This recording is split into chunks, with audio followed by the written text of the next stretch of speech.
Boa noite a todos. Muita paz.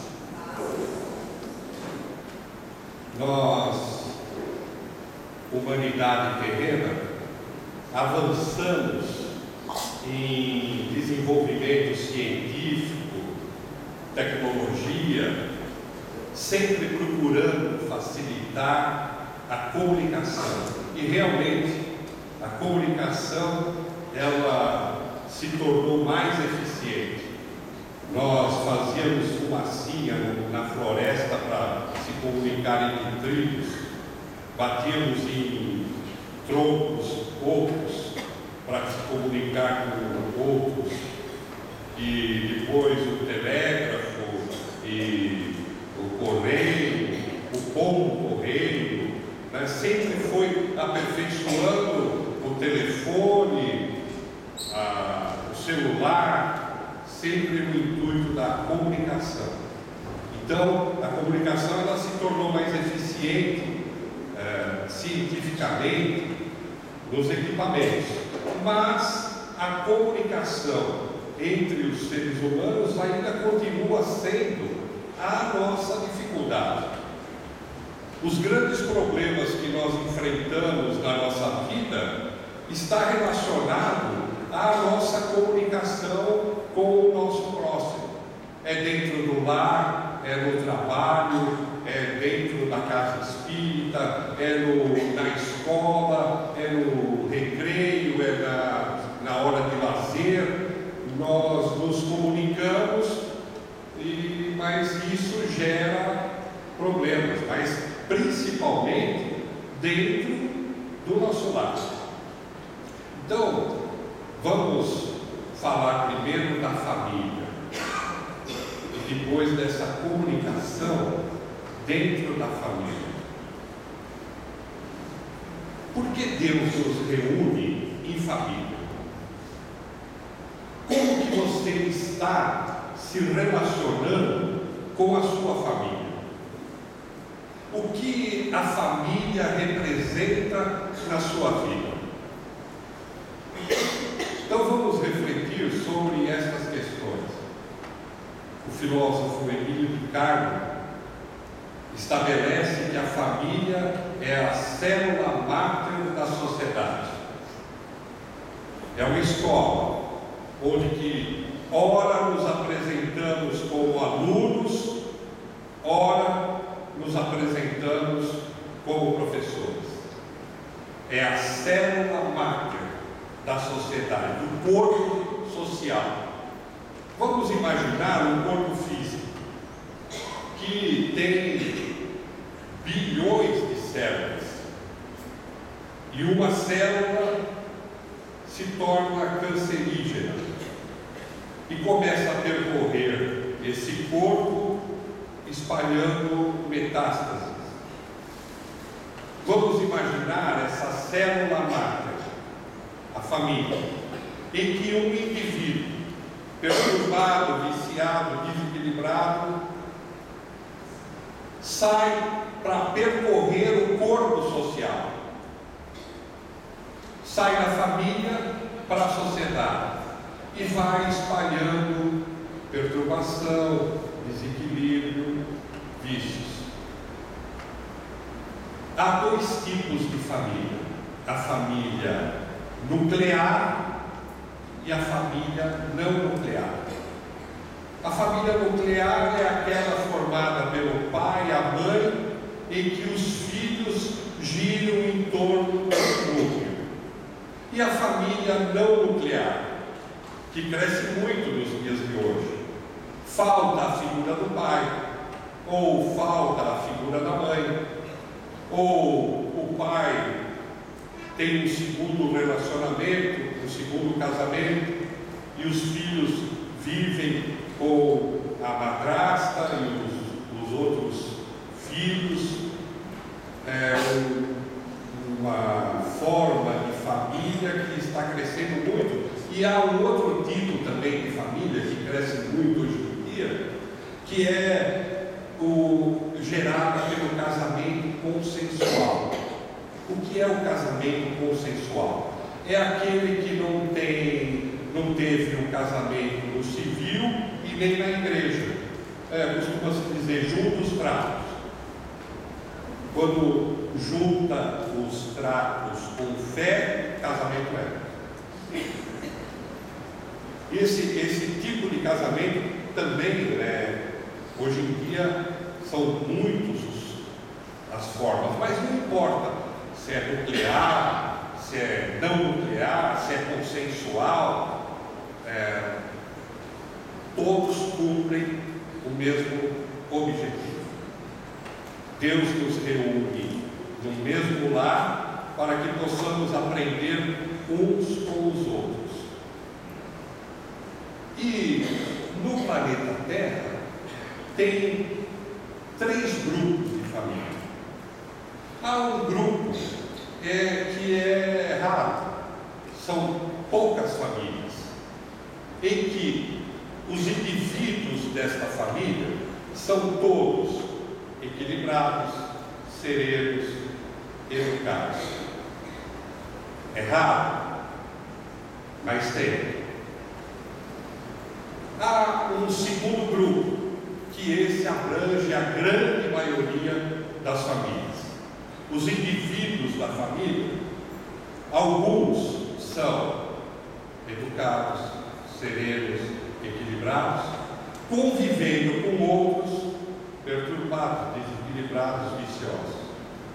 E há um terceiro grupo, que também não é pequeno, em que todos os indivíduos da família são perturbados, desequilibrados, viciosos. A cegonha do além não erra o endereço. Nós nascemos na família correta. Cada um pode analisar, eu lembro quando fiz uma palestra no centro sobre esse tema, e tinha uma senhora na primeira fila. Quando acabou a palestra, ela veio falar comigo: Carlos, eu sou do primeiro grupo, porque na minha família é eu, meu esposo e os meus 2 filhos já moços, e nós vivemos harmoniosamente bem, maravilhosamente bem. Que Deus ilumine. Eu não disse que não tinha, eu disse que era raro, mas tem, e Deus permite que tenha, para que essas famílias sirvam de exemplos para outras famílias. Eu voltei nessa casa depois de um ano para fazer uma outra palestra, e essa senhora estava ali na primeira fila. Quando acabou a palestra, ela veio falar comigo: você lembra de mim? Eu falei: passei no segundo grupo.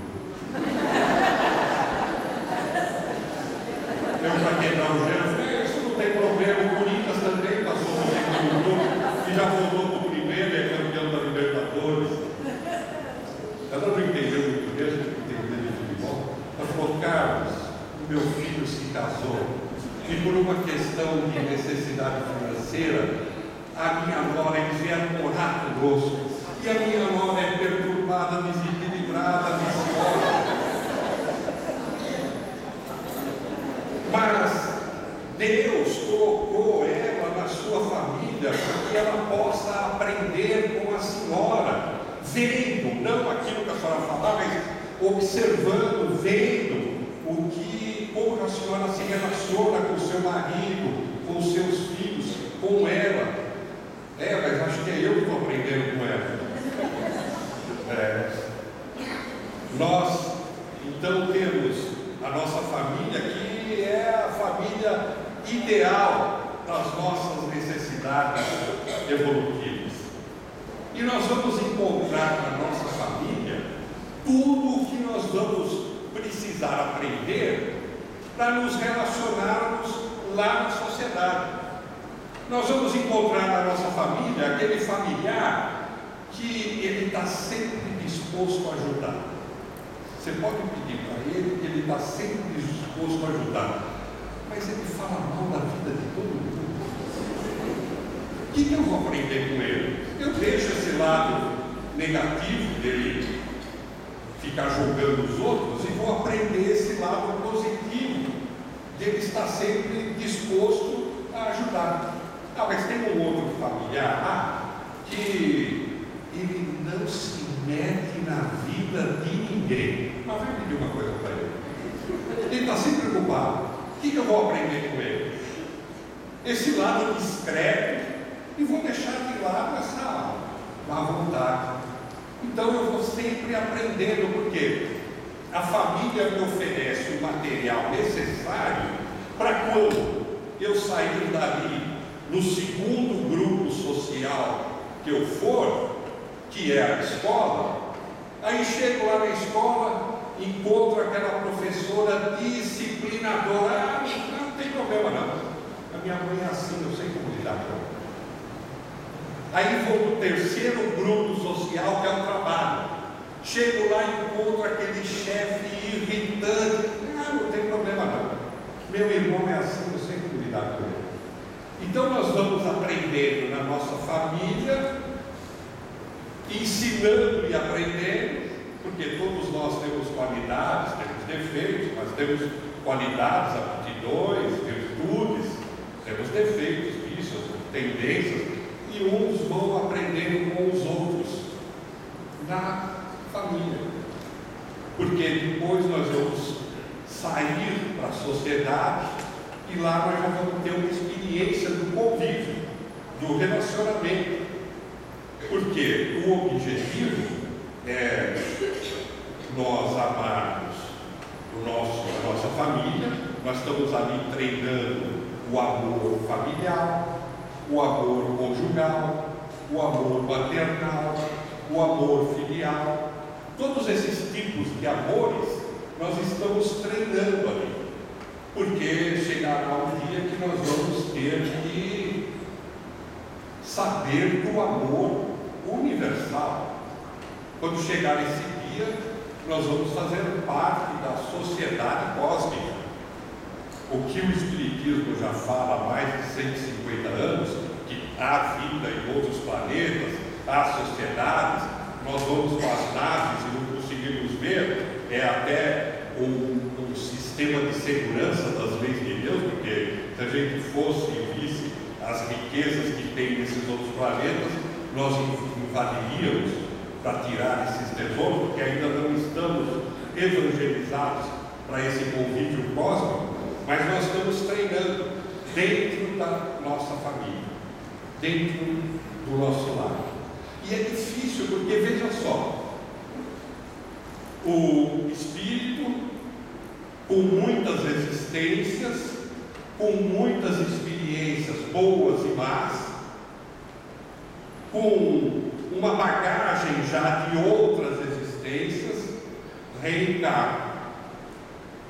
Um outro espírito também, com essa mesma condição de uma bagagem de outras experiências, outras vidas, outras existências aqui na Terra, com uma expectativa de vida, cada um deles, com um tipo de educação que receberam em suas famílias, que são diferentes, e de repente eles se conhecem. O jovem conhece a jovem. O plano espiritual encobre os defeitos que um ou outro pode ter, porque se fosse percebido não chegariam ao casamento.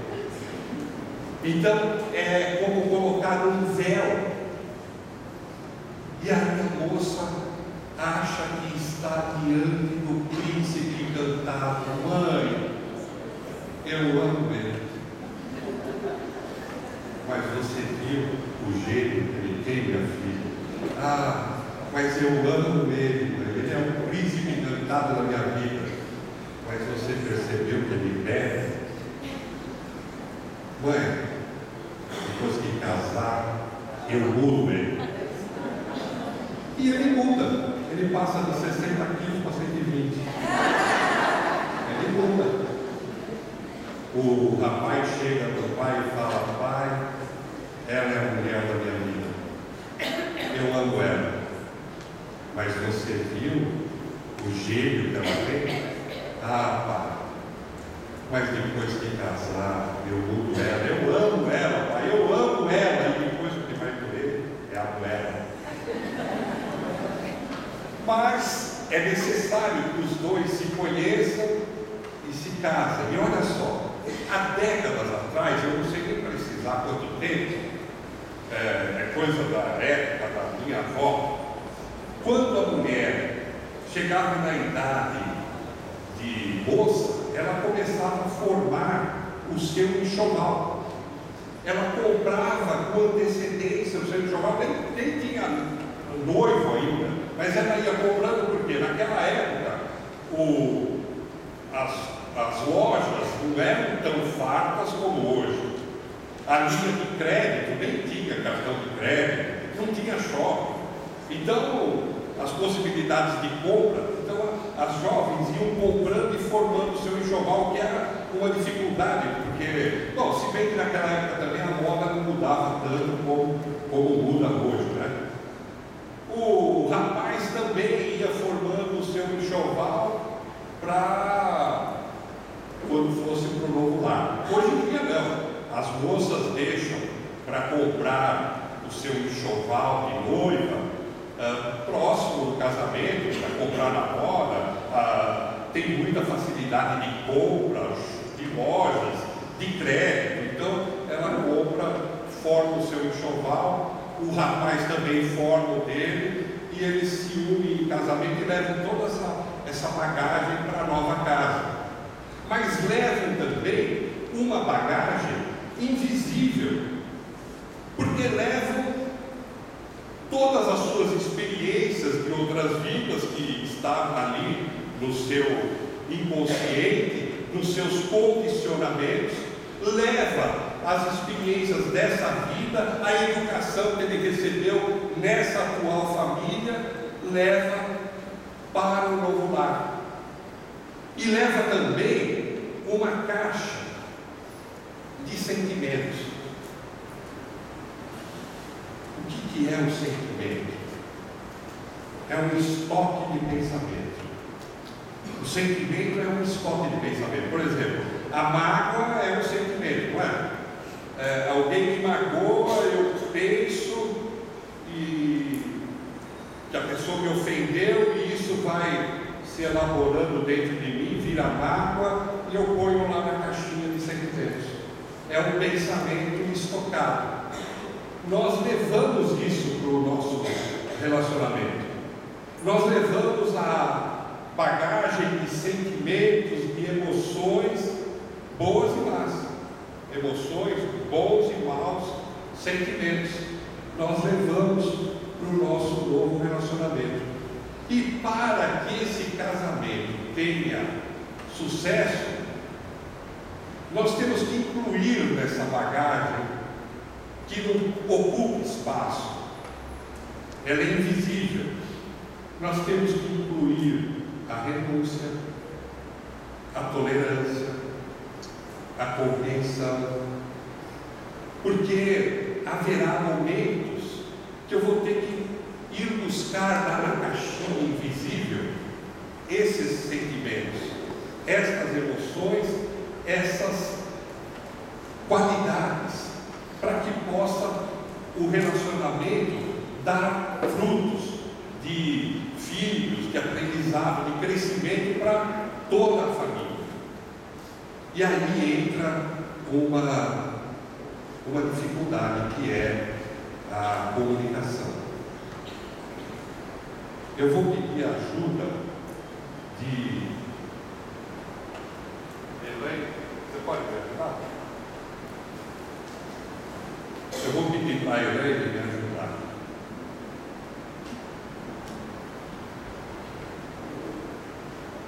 Elaine, eu não vou poder repetir.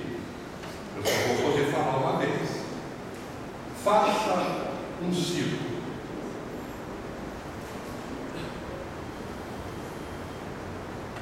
Faça um triângulo.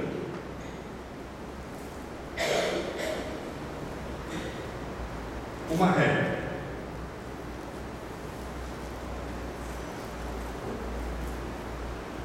Eu falei em inglês, Tchecoslováquia.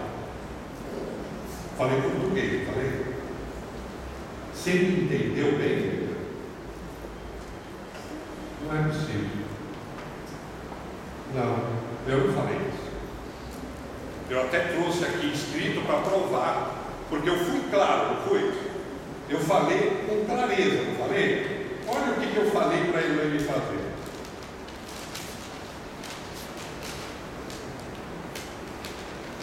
Eu falei para ela fazer isso. Olha o que ela fez. Será que eu vou ter que repetir quantas vezes? Você não me entende? Vocês já ouviram essas palavras? São familiares, né? Ele estava um pouco assustado, mas não sabia o que eu ia fazer. Agora eu vou precisar de 2 voluntários. Não é homem, é voluntário homem ou mulher, moço ou moça, de 0 a 100 anos. De preferência, que nunca tenha estado aqui nessa tribuna. Pode? A senhora pode? Por favor. Senta numa cadeira aqui. Mais uma pessoa. Por favor, senhor. O senhor senta nessa cadeira.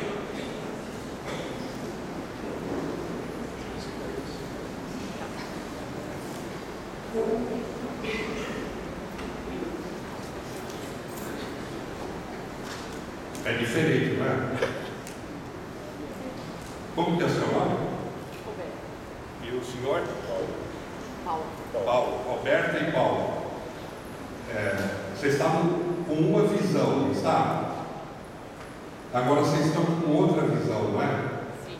Por favor, dá a volta aqui, sobe aqui na tribuna. A Roberta e o Paulo, e o seu Paulo. Não, eu não vou ridicularizar ninguém. Pode ficar.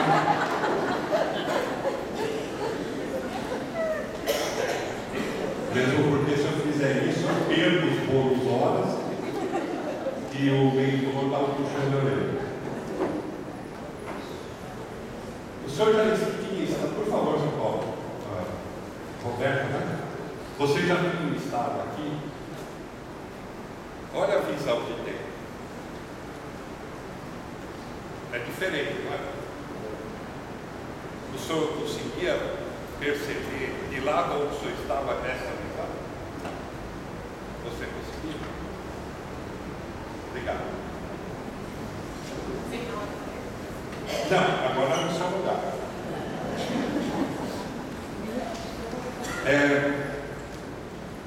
Na nossa família, as pessoas que vivem conosco, elas têm uma visão de vida, um ponto de vista. E nós temos um outro ponto de vista. Então, quando nós queremos explicar alguma coisa, a pessoa entende sobre o ponto de vista dela. A Elaine fez um desenho que... eu fiz uma brincadeira, né? Eu não falei certinho como tinha que ter falado, né? Mas ela entendeu e fez o desenho. E é assim nas nossas relações, dentro do nosso lar, as pessoas têm pontos de vista diferentes. E esses pontos de vista diferentes são formados por toda essa bagagem que nós falamos. Ninguém consegue ver as mesmas coisas que as outras pessoas, porque nós estamos em pontos diferentes de vista, de visão, de compreensão, de entendimento. Então, se muitas vezes eu não me colocar no lugar do meu familiar para entender como ele entende as coisas, ele não vai me compreender. E é interessante, eu tenho 2 filhos, já moços, um 26, outro 30. O de 30, eu tenho que estar sempre fazendo um elogio que é estimulante para ele. O de 26, se eu elogiar, não vai fazer nada.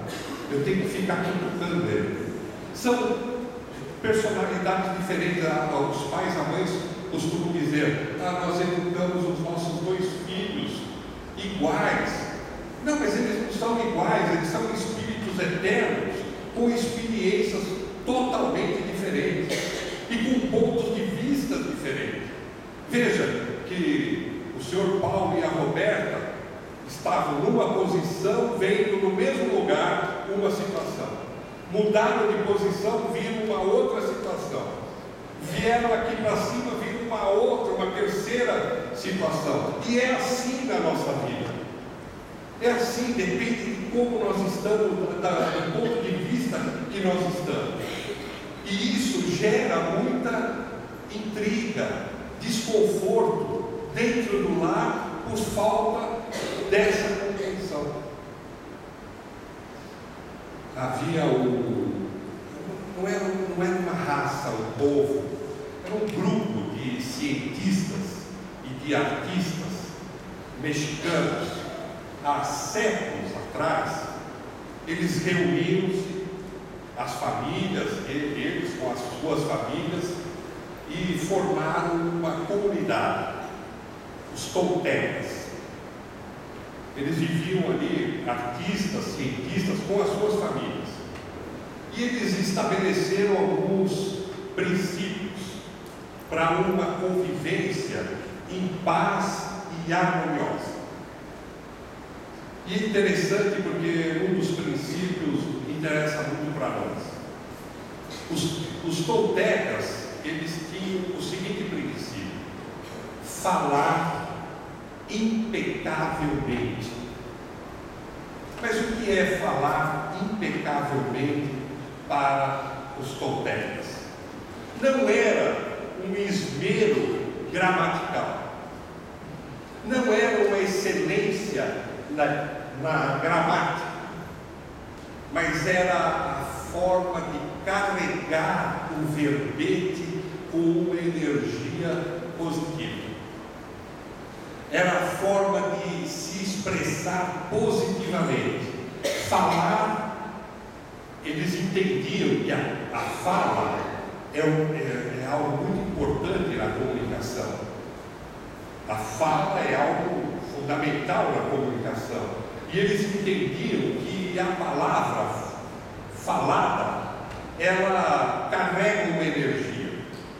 E que se não for positiva, vai causar problemas. Eu vou buscar um exemplo do Chico Xavier. Lá no Centro Espírita da Prece, lá em Uberaba, as pessoas iam para lá, formavam aquelas filas enormes para cumprimentar, dar um abraço no Chico, cumprimentar o Chico, e ele atendia uma por uma, calmamente. E aí chegou uma senhora simples, ela, o marido e 4 filhos. E quando chegou a vez dela, ela falou: seu Chico, toda a nossa família é de Alicatesque. Desde que o senhor passou aquela receita para mim, que curou minha dor de cabeça do Alípio Barçante, e o Chico dando atenção para ela, mas pensando: poxa, Allan Kardec é Allan Kardec. Agora, Alípio Barçante, eu psicografei tantos espíritos, eu não lembro de Alípio Barçante. Nisso surge Emmanuel do lado dele, fala: Chico, não se faça advogado. Ela errou o nome, mas acertou na vibração de gratidão. É o livro de Barçanufo que ela quer falar. Então veja que para os toltecas falar impecavelmente era carregar o verbete de vibração positiva e não a correção gramatical. E Jesus, ele em vários momentos falou para nós da importância da fala. Em várias situações ele dizia: a boca fala do que o coração está cheio. O que faz mal para o homem não é o que entra pela boca, mas é o que sai pela boca.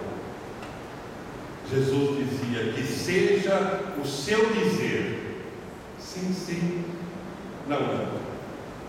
Olha só a importância de falar, e falar com essa vibração positiva dentro do lar, sabendo que temos pessoas familiares, filhos, esposa, esposo, com um ponto de vista diferente, fruto de todas as experiências que já foram vivenciadas por cada um de nós.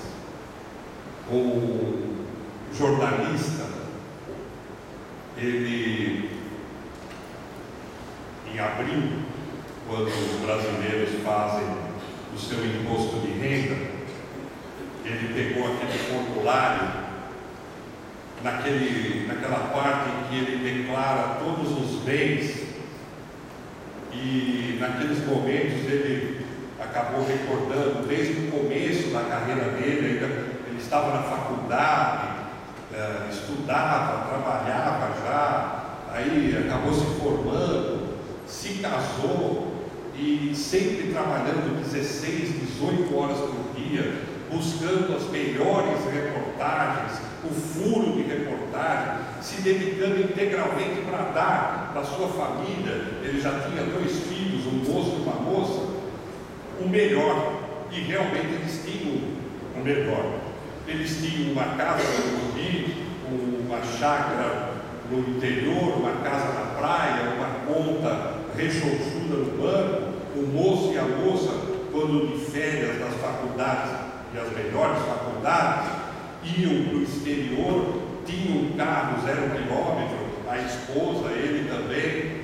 Ele tinha muitos bens para colocar ali naquele formulário de imposto de renda. Mas quando ele vira a página, que tem aquela parte em que você declara os seus dependentes, esse ano ele já não poderia mais colocar o filho e a filha. A filha havia saído de casa já fazia 1 ano, se prostituído e perdido todo o contato com a família. Eles nem sabiam se ela estava viva ou não. E o filho, através de uma dose de uma droga alucinógena, uma overdose, desencarnou. E ele volta com a página para aquela parte em que declara todos os bens, mas ele daria tudo que está ali naquela relação para poder pôr o nome da filha e do filho novamente na relação de dependência. Mas nessa vida já não seria mais possível.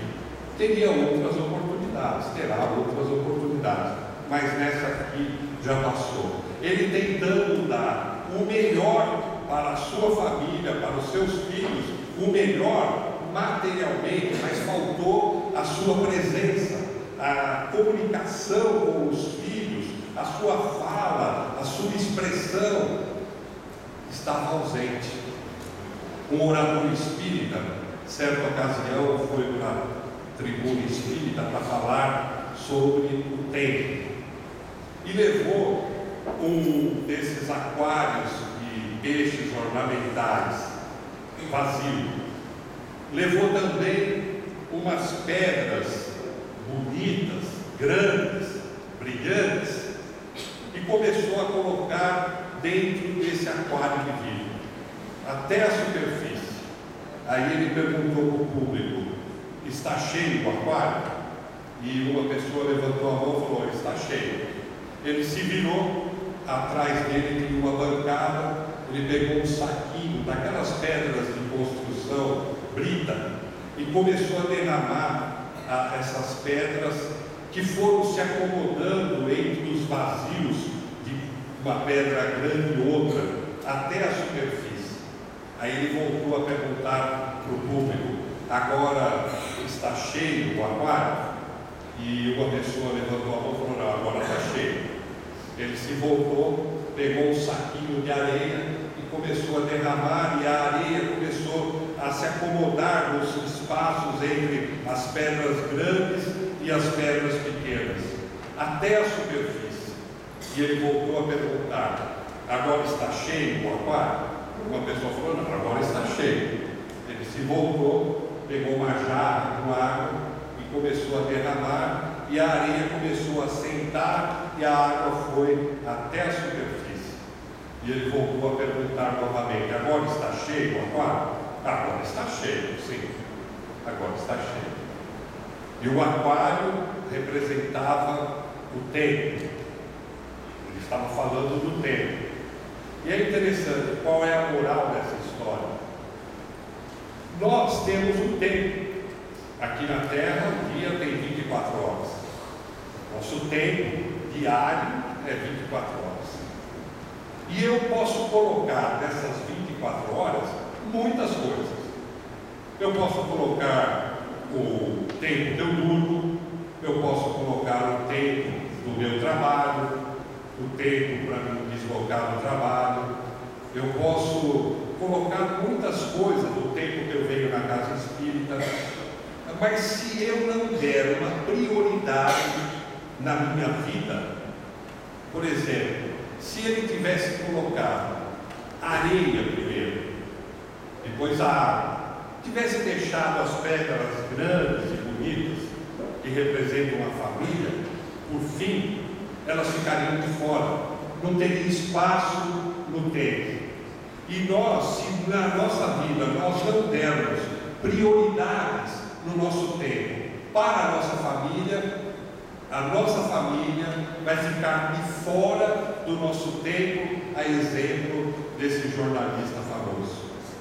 Então nós temos que nos preocupar com a nossa família, a nossa relação dentro do lar, observar, estar atento aos nossos familiares, aos nossos filhos, ao nosso marido, à nossa esposa, que tem percepções diferentes das nossas, tem crenças diferentes das nossas, tem uma perspectiva diferente de felicidade diferente da nossa.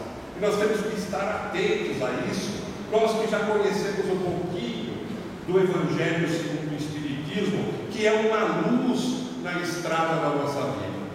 Muita paz a todos.